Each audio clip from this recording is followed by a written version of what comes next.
The religion of the future will be a cosmic religion. It should transcend personal God and avoid dogma and theology.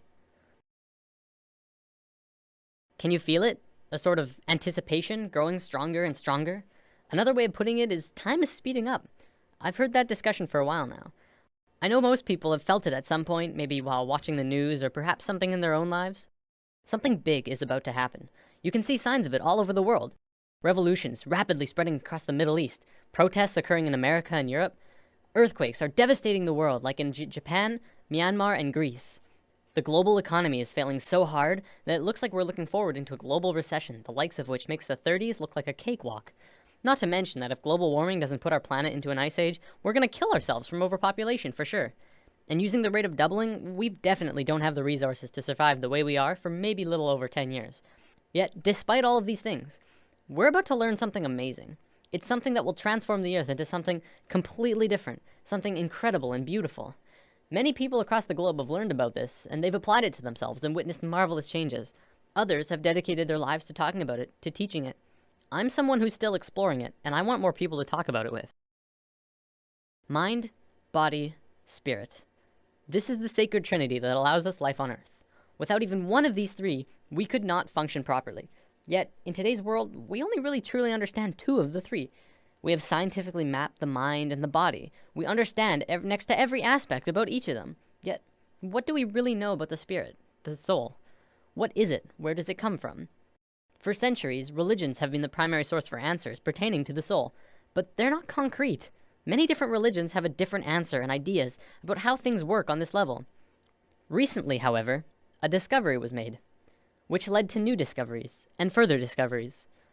These incredible insights went largely unnoticed by the global community, and while governments and secret services of the world acknowledge them, it wasn't something that really got to the masses. Today, this information is still slowly coming out, and I'm going to share it with you. In the world of science, what do we really know about thoughts? We know we can measure them by hooking up scanners. You can measure the frequency that are emitted when you think them. They're measurable, yet there isn't anywhere specific in the brain that holds them. Is it possible that you create your thoughts outside your mind? Maybe not. But is it possible that you create your thoughts into the external world from your mind?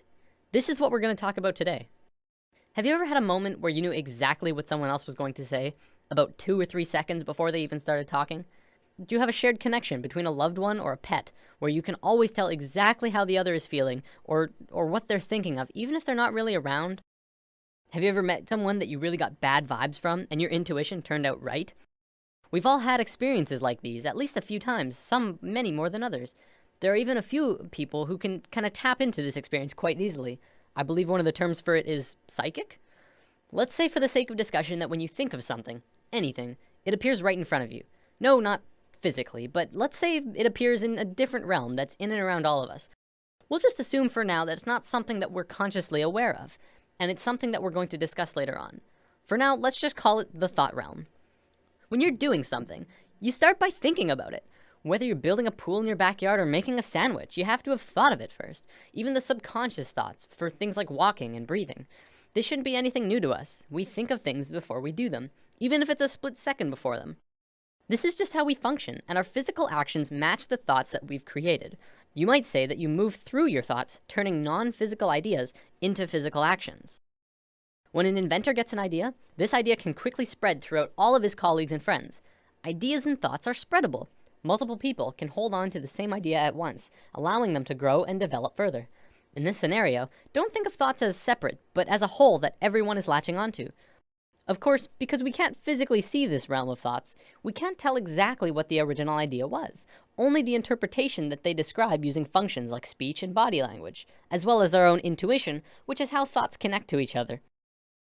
Because of this, we add a bit of our own creation to the mix, our own spice, while still working towards the same common goal. A social gathering is another good example of this at work too. People gathering together because they share the same ideas, thoughts, and emotions as the rest of the people there. An example could be a college course on architecture. People interested in architecture would attend the course because they share the same interest mentally. This shouldn't be anything mind-blowing. It's our day-to-day lives, just from a different perspective. Even if you're using something that someone else made, you're still creating this experience for yourself. You manifested that iPad or house or whatever into your experiences. So with thoughts connecting with other thoughts comes our first big realization. This new understanding of how intertwined we truly are, we are not only connected in the physical realm, but in a mental and spiritual way as well. Up until recently, humankind has always understood simply that they were connected only through their physical being. We assumed that the conscious experience, as well as all of the thinking, was totally 100% isolated from the rest of everyone else. The fact is, we're not. We are so connected with each other, it's almost impossible to believe. Think about almost every creature on Earth. What do we really know about the bond that connects them?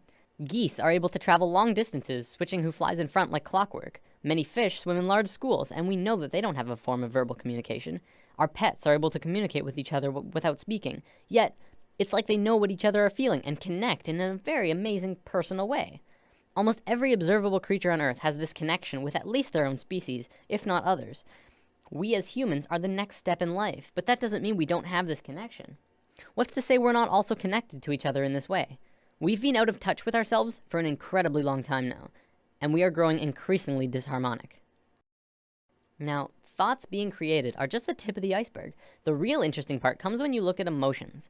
Emotions are much more powerful than thoughts. Emotions pull on you, they control your actions, they guide you throughout your life. It's not your thoughts that control where you sit in a class or on a bus, but it's if you like that girl or you think that guy smells. When a couple is together, it's their emotions that keep them tethered. Same with if they're fighting, it's their emotions that break them apart. You watch TV shows that you enjoy. You hang out with friends because you have emotional bonds with them. Now, this applies on a smaller scale too. Do you ever have a morning where you wake up grumpy and stub your toe and think, oh, this is just gonna be one of those days, and find that the entire day afterwards just goes terrible and just everything goes wrong? What about the days when you wake up excited and happy and ready to go?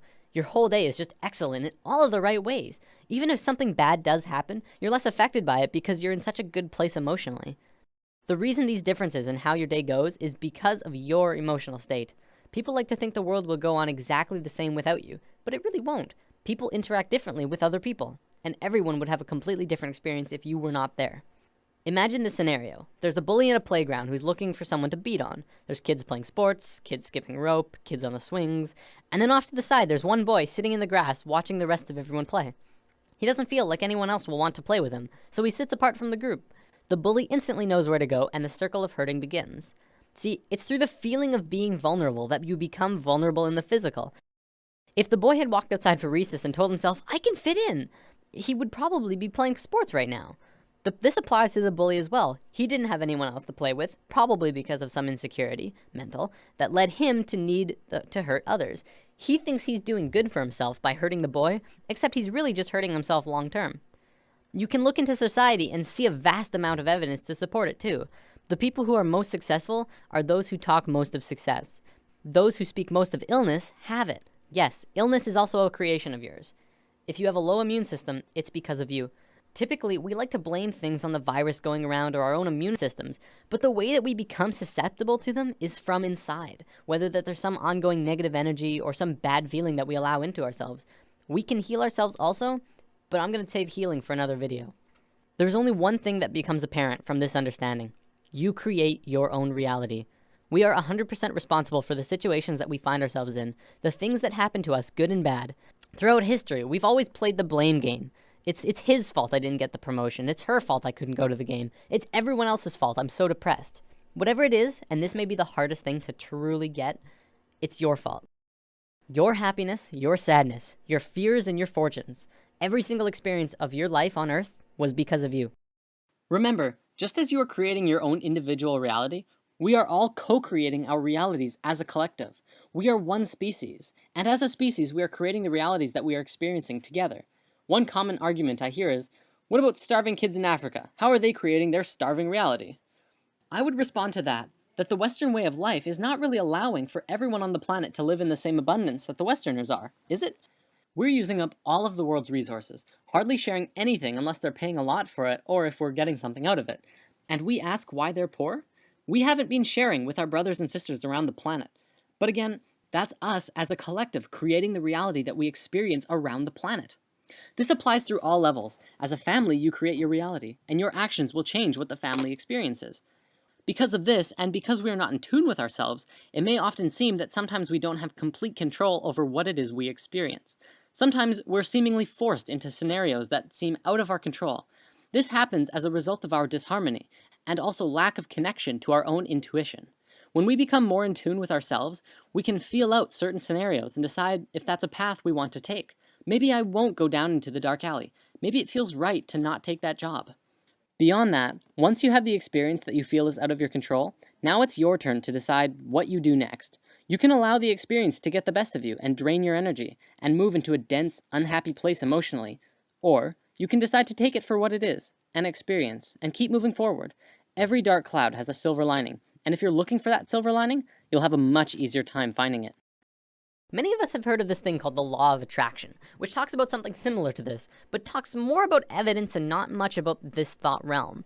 Over the entire world, people have written in to tell of their amazing stories, where they've really focused on having what they wanted, and got it through miracles and coincidences. This is but a small piece in the vast ocean of the internal world that I'll be talking about. It is, however, very real, and you can literally change everything in your life by willing it so. I know this from personal experience, and it's not hard to find others who have too. One continuous argument I hear from people who deny this law of attraction is, you don't just think things and change everything by sitting on your ass. To which I reply, exactly. You never stop moving. Just change your mindset and continue on with your life. Create your emotions in your mind, then move into them physically. Don't let your emotions control you. Pull your thoughts into the physical realm. What can you do to change things? Well, just be good to yourself. Fill yourself up with the emotion of love and happiness as you go about your day. Treat yourself, and try to change your perception of your life, from what others think is best for you, to what you think is best for you. Take a few minutes to sit down and actually just ask yourself, what do you really want? Of course, at first a lot of people might first think of money, wealth, fame, and luxury. And hey, those things are pretty nice. But will they buy you happiness? I guess that depends on you. I found in my experiences that beyond all of those things, what people really want is to be accepted, appreciated, and loved. By giving that to others, you will in turn get that back, and the bond that connects you to everyone around you will strengthen so much further. I want to bring up one more thing before I run out of time. There was a scientist in Japan a few years back who made an incredible discovery, but one that also went largely unnoticed or recognized by the global scientific community. Dr. Masaru Emoto discovered that by putting words on a side of a glass of water and freezing the water, you could change how the water would freeze into crystals. On a jar that said, "I love you," this is how the water crystal froze. On a jar that said, "You make me sick, I want to kill you," it froze like this. If thoughts can do that to water, just imagine what thoughts can do to us. Well, looks like I'm about out of time for today. Before I go, I want to leave you with words to sit on. For anyone who is looking for direction right now. You can have, do, or be anything you want. Namaste. Thanks for listening.